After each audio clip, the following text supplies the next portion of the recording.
સમગ્ર ગુજરાત જ્યારે ઉત્તરાયણના રંગે રંગાયેલું હોય છે, ધાબાઓ પર પતંગો ઉડે છે, ત્યારે ધાનેરા તાલુકાના ફતેપુરા ગામમાં એક અનોખી પરંપરા છેલ્લા 30 વર્ષથી અકબંધ ચાલી રહી છે.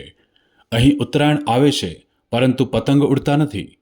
વર્ષો પહેલાં ગામના ધાબાઓ પર સુરક્ષાની પ્રોટેક્શન દિવાલ ન હોવાથી અકસ્માતની ભીતિ ઊભી થઈ.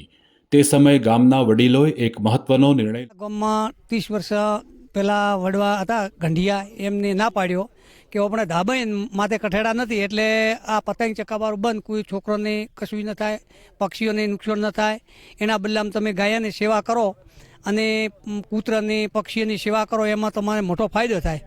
બધા યુવાન મળી અને ભેળા ઉત્તરાયણના દાડે આખા ગામના યુવાન બધા ભેગા થઈ અને આ ગાયની સેવા, કૂતરાની પક્ષીની સેવામાં બધા આખું ગામ પતંગ ન ચડાવવાનો આ નિર્ણય આજે પણ સમગ્ર ગામ એકમતથી પાળે છે. પરંતુ ફતેપુરામાં ઉત્તરાયણ ઉજવાતી નથી એવું નથી. અહીં ઉત્તરાયણ પતંગથી નહીં, પુણ્યકર્મથી ઉજવાય છે. આજના દિવસે ગામના વડીલો અને યુવાનો મળીને ગાયો માટે લીલો ઘાસચારો આપે છે, ગાય અને કૂતરા માટે લાડુ બનાવે છે અને પક્ષીઓ માટે દાણા પાણીની વ્યવસ્થા કરે છે.